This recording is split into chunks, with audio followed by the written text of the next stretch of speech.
আমাদের একটা মুফতি সাহেব ছিলেন, মুফতি রিয়াজ সাহেব, ভালো মুফতি। তিনি অনেক ভাষায় কথাও জানেন, অনেক জায়গা জানুনি। তো তিনি বলছেন আজ 1400 বছর আগে যদি ক্যালকুলেশন করে দেখা হয়, তাহলে আমার মত হলো 12ই রবিউল আউয়াল রসুলের জন্মদিবস নন। তিনি বলছিলেন তিনার মত হচ্ছে 10ই রবিউল আউয়াল। যাই হোক, একজনাকার মতে তো কিছু এসে যাবে না, মত আমারও থাকতে পারে, কিন্তু যেটা জমহুরিয়াতের নাজদিকে 12ই রবিউল আউয়াল আল্লাহ রসুলের জন্মদিন। আবার ঠিক 12ই রবিউল আউয়াল আল্লাহ রসুলের মৃত্যুর দিন। তো এটা আমাদের কাছে যতটা আনন্দের, তার থেকে বেশি দুঃখের। আমরা আনন্দটা প্রকাশ করি মানুষের কাছে, আমরা আনন্দ প্রকাশ করি, কেউ কেউ কি করছে ডিজে বাজাচ্ছে, এটা তো একদম জায়েজ নয়। অনেক জায়গায় হয়, হ্যাঁ হয়, ঈদে মিলাদুন নবী, সেই দিনটা স্কুলে ছুটি থাকে, মাদ্রাসায় ছুটি থাকে, অনেক এলাকায় কি করা হয়, সেই দিনটাতে দোয়া খায়ের করা হয়, গ্রামে মিষ্টি বিলানো হয়, গ্রামে জলসার মতন করা হয়, অনেক ভালো জিনিসও করা হয়। আর বেশিরভাগটা ভালো করতে গিয়ে আমাদের খারাপ হয়ে যায়, কারণ শয়তান তো আছেই। শয়তান তো আল্লাহ রসুলকে বলেছেন, আল্লাহ তাবারক তাআলাকে জানিয়ে দিয়েছেন যে আল্লাহ, আমি যে কোনো তোমার যেটা ইবাদত করার তুমি যেটা হুকুম দিয়েছো, সেই ইবাদতকে নিয়ে আমি মানুষকে ভটকিয়ে তাদেরকে জাহান্নামে নিয়ে যাব। ও তো চাইবেই। যাই হোক, আমার বলার বিষয় ওইটা নয়। আমরা আল্লাহর রসুলকে ভালোবাসি, বাসি না? আমরা যে কোনো পন্থায় আমরা আল্লাহ রসুলকে ভালোবাসি, যে কোনো পন্থায়। যদি না ভালোবাসতাম, দেখেন কিছুদিন আগে, কয়েক বছর আগে আমাদের ভারতের কিছু কুলাঙ্গার বার হয়েছে।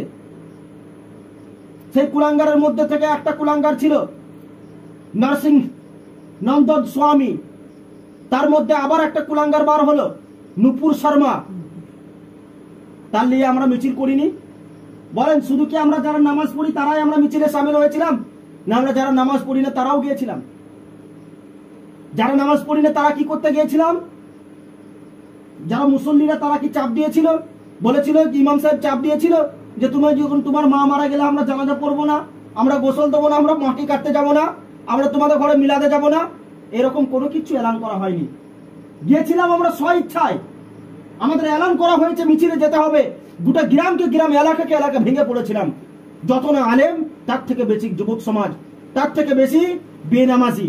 কারণ গিয়েছিলাম একটা উদ্দেশ্য নিয়ে, যে আমার রসুল, সবাই এই আশায় গিয়েছিল যে আমার রসুলের ওপর তারা আঘাত করেছে, রসুলের দামান নিয়ে তারা ছিনিমিনি খেলেছে, রসুলের পাক পবিত্রতা নিয়ে তারা ছিনিমিনি খেলেছে।